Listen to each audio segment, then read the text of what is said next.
जय श्री कृष्ण। मिथुन राशि और मिथुन लग्न, देखिए आपके लिए कितना अच्छा वक्त है। गुरु आपको मदद कर रहे हैं, शनि आपको मदद कर रहे हैं, आपके मैरिटल और बिजनेस रिलेशनशिप को बड़ा स्ट्रांग बना रहे हैं, एक्सप्लोर कर रहे हैं, उठा रहे हैं, अपलिफ्टमेंट आ रहा है। सप्तम भाव बड़ा महत्वपूर्ण है बिजनेस के लिए, नौकरी के लिए फायदेमंद है। जिन बच्चों की शादियां नहीं हो रही हैं वो लोग तैयार हो जाएं, निश्चित तौर पे जून के महीने तक संबंध जरूर होंगे। मतलब ये बहुत अच्छी प्लानिटरी पोजीशन बन रही है। केतु वर्गोत्तम में चल रहे हैं, राहु वर्गोत्तम में चल रहे हैं। लेकिन भाई हमारा चैनल भी सब्सक्राइब करिए, लाइक करिए और देखिए कि आपका लिए कितना अच्छा वक्त चल रहा है, क्योंकि बुध भी यहाँ वर्गोत्तम में है। तो ये प्लानिटरी पोजीशन, बुध आपके लग्नेश हो गए, चतुर्थेश हो गए, एसेट दिलवा रहे हैं आपको, उसमें रिशफल आ रहा है, कुछ चेंजेस आ रहे हैं। यहाँ देखेंगे तो ये शनि बुध और शुक्र ये बड़ा अच्छा कॉम्बिनेशन है। लेकिन प्रॉब्लम क्या है कि इसके नक्षत्रों की वजह से थोड़ा सा सीज्ड है। तो यहाँ वर्क फील्ड के अंदर थोड़ा सा हल्का एक स्ट्रेस सा दिखाई दे रहा है इस वीक में, लेकिन ये रिलीज हो जाएगा। अगर इस वीक की बात करें तो ये वीक इसलिए इतना इंपॉर्टेंट है कि आपका 5th लॉर्ड और 12th लॉर्ड शुक्र इस वीक में 23 तारीख से और 28 तारीख तक वर्गोत्तम में है, और ये बहुत अच्छा कॉम्बिनेशन है। तो एक्सपेंसेस कहते हैं 12th हाउस को, एनर्जी का एक तरह से एक्सपेंडिचर बताते हैं। उसमें ट्रेवल भी हो सकती है, आप यात्रा पर जा सकते हैं, एसेट का लिक्विडेशन हो सकता है, ये चीजें दिखाई दे रही हैं। अब देखिए बड़ी खास बात क्या है कि हम बात करें मेष राशि पे, तो मेष पर तो केतु की दृष्टि है। तो केतु की दृष्टि जो है इस मेष राशि को थोड़ा स्ट्रेस में, क्योंकि मंगल बुध और मंगल केतु ये कॉम्बिनेशन थोड़े बहुत स्ट्रेसफुल रहे हैं, और इस वीकेंड के बाद में थोड़ा थोड़ा इनका प्रेशर कम होना शुरू होगा। तो जहां पर अभी ये मंगल ने जो आपको स्ट्रेस में रखा हुआ था, बुध ने स्ट्रेस में रखा हुआ था, वो धीरे धीरे रिलीज होगा। और इसके ऊपर केतु की दृष्टि जो है इसके ऊपर थोड़ा अब रिलीफ देना शुरू करेगा। सबसे ज्यादा इंपॉर्टेंट क्या हुआ कि वृषभ राशि पर शनि और मंगल की दृष्टि ये विदेश को बताती है, ये फॉरेन को बताती है। तो विदेश से संबंधित जो काम करने वाले हैं, बाहर जिनका आना जाना रहता है, काम करते हैं, उन लोगों के लिए बहुत इंपॉर्टेंट कॉम्बिनेशन है, और ये बड़ा एक्सप्लोरिंग कॉम्बिनेशन है। उठाव है बहुत ज्यादा इसमें, यानी बाहर से आपको कुछ मदद मिल सकती है, कुछ फायदे हो सकते हैं, ये चीजें इसमें आ रही हैं। शनि आपका 8th लॉर्ड हो गया, मंगल आपका 6th लॉर्ड हो गया, तो बड़ा इंपॉर्टेंट कॉम्बिनेशन है। दूसरी बात क्या हुई, गुरु केंद्र में चल रहे हैं। गुरु केंद्र में है तो आपकी जन्म पत्री को संभाले हुए हैं। 12 साल में एक बार गुरु आते हैं, इसका पूरा फायदा उठाना चाहिए। इंपॉर्टेंट काम भी निपटा जाते हैं, बच्चों को लेकर के, शादी ब्याह, नौकरी को लेकर के, भाग्य में उन्नति करते हैं। तो ऐसे करके गुरु बहुत अच्छा प्लानिटरी पोजीशन में है इस समय, और शनि इसको मदद कर रहे हैं, बड़ा एक्सप्लोर कर रहे हैं। ये कॉम्बिनेशन मिलकर के बड़ा स्ट्रॉन्ग अच्छा कॉम्बिनेशन है। अब आ जाते हैं कि इसके ऊपर राहु की दृष्टि, थोड़ा डिससेटिस्फेक्शन है, थोड़ा सा एक असमंजस की सी स्थिति है, थोड़ा हल्का सा आप उसमें रह सकते हैं। और फिर इसके बाद कर्क राशि है, कर्क राशि के ऊपर ये जो कॉम्बिनेशन है, ये कॉम्बिनेशन इसको इफेक्ट कर रहा है। तो मंगल बुध शुक्र केतु जो कॉम्बिनेशन हैं, ये सारे के सारे मंगल बुध राहु, बुध यहाँ पे वर्गोत्तम में है, 4th लॉर्ड है, एसेट क्रिएट करा रहे हैं, कुछ खरीदवा रहे हैं, कुछ रिशफल हो सकता है एसेट में, ये चीजें इसमें आ रही हैं। तीसरा स्थान आपका आपके एफर्ट्स का हो गया, जिसका लॉर्ड सूर्य बैठा है। आप एक्टिव हैं, काम में लगे हुए हैं, इसमें कोई दो राय नहीं। काम को लेकर के आप बहुत कंसर्न हैं, तरक्की को लेकर कंसर्न है। सो दूसरा इंपॉर्टेंट कॉम्बिनेशन आता है यहाँ पर, ये 4th हाउस जो हुआ इस पर भी मंगल शनि की दृष्टि, बड़ा एक्सप्लोरिंग कॉम्बिनेशन है।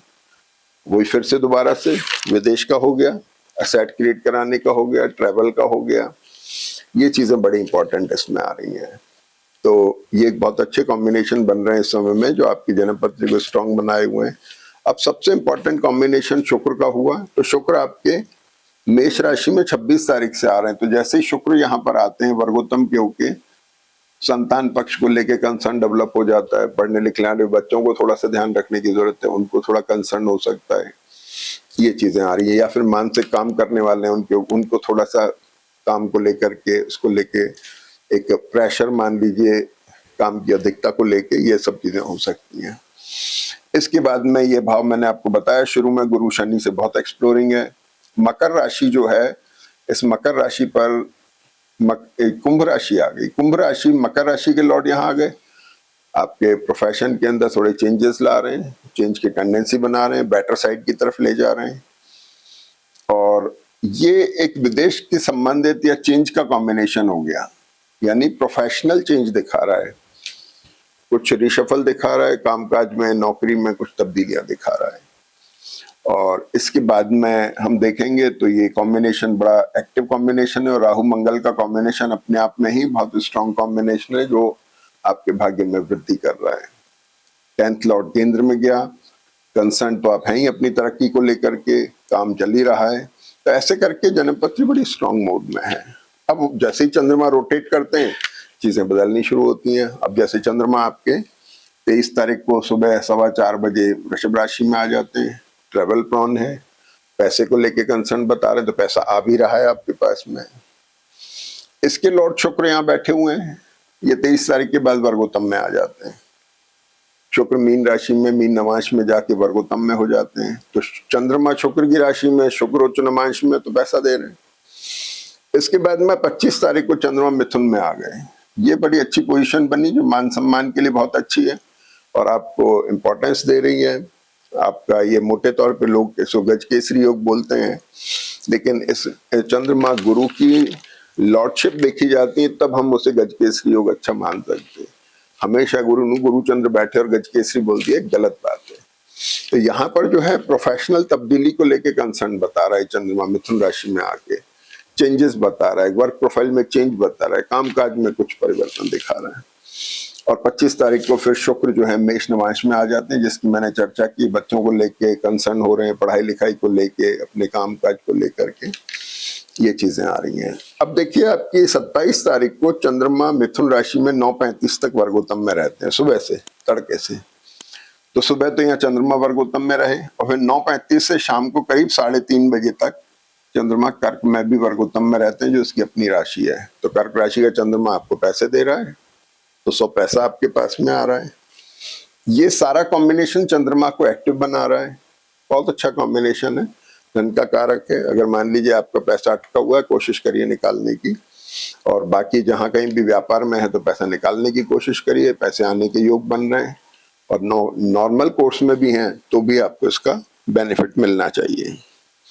और इसके बाद में हम देखते हैं कि 27 तारीख के बाद में ये कॉम्बिनेशन मंगल बुध का जो सीज्ड कॉम्बिनेशन था, मंगल केतु का जो फ्रीज ये थोड़ा सा रिलैक्स हो रहे हैं।